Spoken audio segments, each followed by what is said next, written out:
Hello, it's Randi Rhodes. Here's a clip from our show, and go to randyrhodes.com for the whole thing and a podcast. Buy a stinking podcast. Mary had a little man. The fault. We believe that all men are created equal. To the magnificent mosaic that is America. From radio beacon to radio beacon.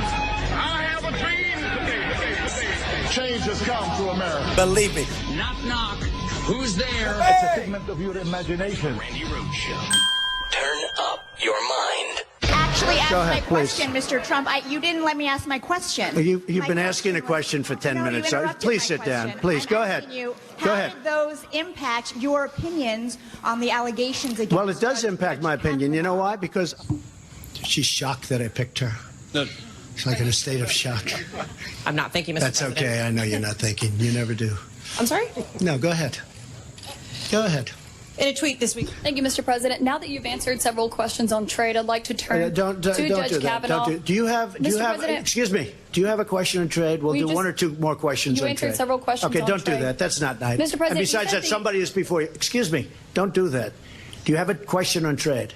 You answered several Do questions you on have trade. a question on trade? My question is on Judge Okay, Kavanaugh. please, yes, You said please. the FBI should interview whoever that they believe is appropriate. Does that include Julie Swetnick, the third accuser? And can you promise to release the full findings give me from your the question, FBI please. after they finish their report, Mr. President? Give me your question, please.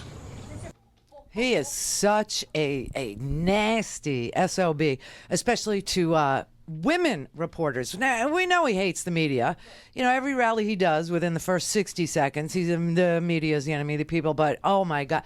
So this was, reporters trying to ask questions because there are no questions to ask about the new NAFTA.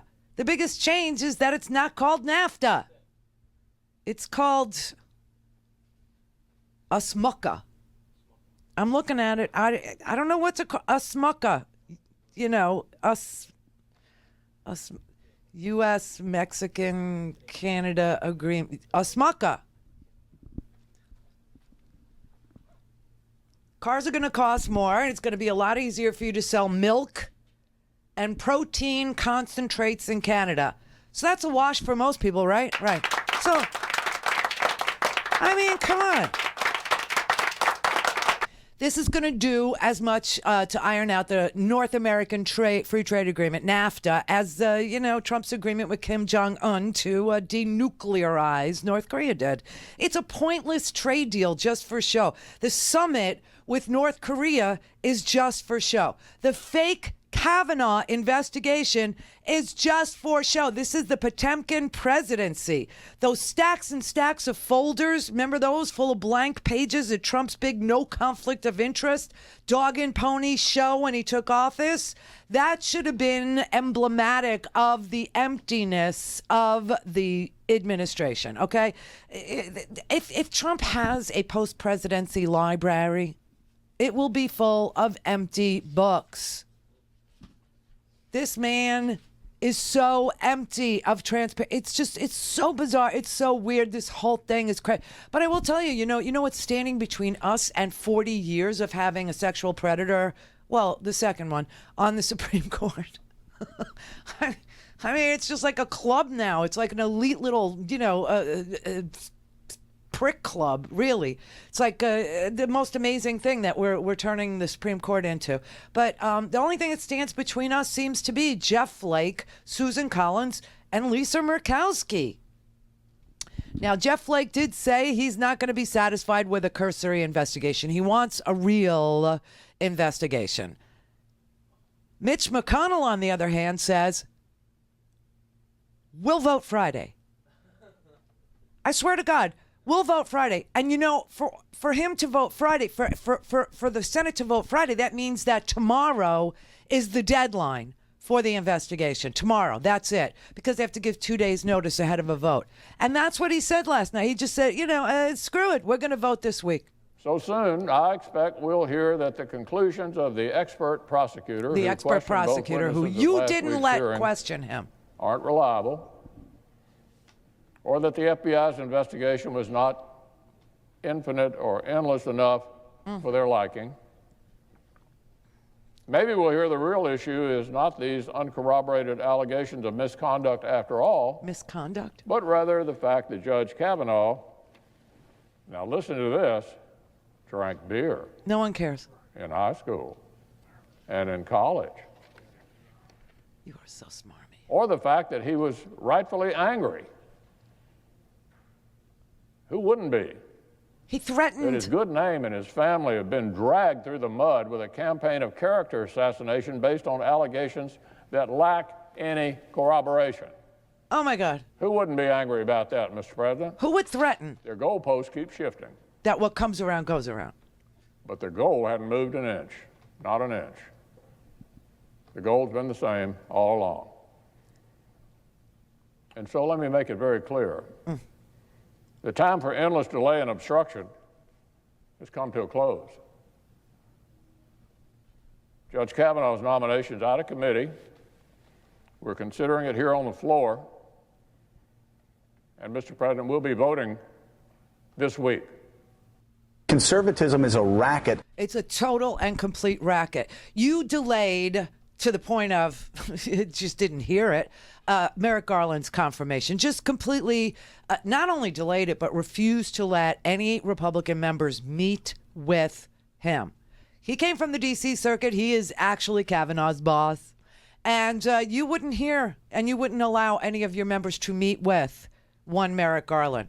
Also, you actually said out loud that you did not want Kavanaugh to be the nominee because it would be too difficult to confirm him. Because, Mitch McConnell, you knew on July 7th, 2 days before he was picked, you were recommending Kethledge and you were recommending Hardiman because they were easier to confirm. You knew that Brett Kavanaugh had lots of crap in his background. You knew that Brett Kavanaugh had lied to the Senate in 2004 about stolen emails, in 2006 about stolen emails. You knew that his opinions were publicly known. That's not what you were afraid of. Those opinions were publicly known. Anybody that wanted to look up the Garza opinion of Kavanaugh, which was overturned by the Third Circuit, where he denied an immigrant woman an abortion because he felt like it, not because she wasn't constitutionally protected by our Constitution and entitled to the right to privacy under our Constitution, but because you were making a political statement. But those were publicly known, those opinions. No, what you were nervous about was that Kavanaugh had problems, that you made it clear in multiple phone calls with Donald Trump and Don McGahn on July 7th, 2 days before he picked Kavanaugh, that this lengthy paper trail, that this lengthy testimony that he had given in 4 and 6 were going to be problematic. You said it would pose difficulties for his confirmation. You said you were concerned about the volume of documents that he had created on at the White House when he was the Secretary of Staff under W, when he was the assistant to Ken Starr, when and you knew about this too. You knew about all of it. And that's why you're trying to rush it through. And that's why you're trying to say he drank beer. That is not the issue. The issue is he lied about how much and to black out. And why is that important? Because when he's like that, that's when he tends to whip it out. That's when he starts laughing at women. That's when he starts pushing them up against walls. That's when he starts removing their clothing. That's when he dangles his dangler in front of their face. That's when he starts to, assert himself sexually. A virgin. He lied about everything. He lied about things big and small. He lied about, listen, this is really funny. It's sad, but it's funny. We pulled from medium.com today. Well, there's a whole bunch. Current Affairs. Current Affairs has a 32-page article on all the lies Brett Kavanaugh told. 32 pages. I'll tweet it if you want later. Okay? But there are multiple new articles that detail his repeated lies to the Senate Judiciary Committee. Multiple articles. One of them was that 32-page article in Current Affairs magazine. Another one was an article that was written and posted on Medium.com. Okay, and when we had our morning meeting, Scotty and I, to discuss. He had come across this one on Medium. I had come across the one on Current Affairs last night, and mine was too long. So I said, you know what, post yours. So his was called 29 Lies and Counting. All right, we had our morning conversation around 11:30 this morning, and then I come to work.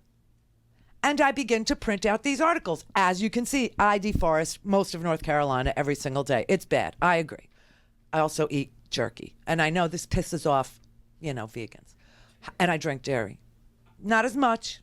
It's bad for you, I found out. However, by the time I printed out the 29 Lies and Counting article, it had been updated to 31 lies and counting. 31 in the space from 11:30 till 12:30 when I got here. Okay, in the space of an hour. And the additional lies have to do with the fact that before Kavanaugh knew that Ramirez spoke to Ronan Farrow and Jane Mayer for a New Yorker article, before that article became public, that she was actually accusing Brett Kavanaugh of, a party at Yale in the common room of in Lawrence Hall, which was like the freshman dorm. And there was a party or a gathering in one of the rooms that the soccer team had asked for. She was invited. She went, and at that particular one, he got so drunk and something happened to her. She said all of a sudden she became very disoriented. All of a sudden she felt foggy. All of a sudden she felt weird. That, my friends, would be Quaaludes. However, she said that when that happened, all of a sudden, she remembers a plastic penis being waved in front of her face. And then she remembers saying, that's not real.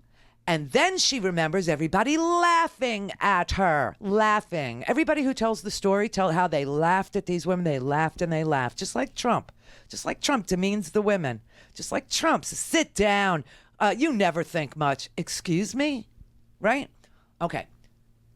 Then she remembers a real penis. And she remembers somebody telling her to touch it or kiss it. And then she remembers Brett Kavanaugh pulling up his pants. Now, before that story was ever published in The New Yorker, it seems that Brett Kavanaugh began texting some of his Yale female classmates who may have been at that party. And he was texting them photographs of a wedding where he knew that Ms. Ramirez attended because he was in the bridal party for the husband and she was in the bridal party for the wife. She was a bridesmaid. He was a groomsman. And there was a photo, except you can see Miss Ramirez. You could see Deborah Ramirez hiding behind one of the girls, not really wanting to be in that photo. Brett Kavanaugh was texting that photo to two of the women who were at that wedding saying, you need to vouch for me. You need to say that Deborah Ramirez, when she comes out with this story, what story? Well, there's going to be a story. You need to say that that didn't happen. You need to say that. And then he testified that he first heard about the Ramirez allegations. This is what he said. In the period since the New Yorker story, which was published on September 23rd. But NBC reports that Kavanaugh and his team were refuting Ramirez's allegations before they became public. Just like these damn emails. Same damn lie. He doesn't know how to lie very much. He always says the same thing. I only know about it because I read about it. I only know about it because I saw it in the media. I only know. Meanwhile, Leahy says to him all these years after he lied about receiving stolen emails from Orrin Hatch's staffer, Manny Miranda. He says, how did my email end up in your inbox? Well, I don't know. only knew about it because it was in the paper. I only read about it in the paper. Well, NBC reports that there were texts between two of the women who were at the wedding, both friends of Kavanaugh, and they suggest that Brett Kavanaugh was personally talking with his former classmates about Deborah Ramirez's story in advance of the New Yorker article when her allegation became public. Now, these two women, at least one of them, she's a law partner at a very big law firm called Aiken Gump. Not an associate, but a partner at Aiken Gump. She said she has been trying to show these texts and a memo she wrote referring to these texts to the FBI, and they won't take them from her. They won't look at them. Go to RandiRhodes.com for the whole thing and a podcast. Buy a stinking podcast.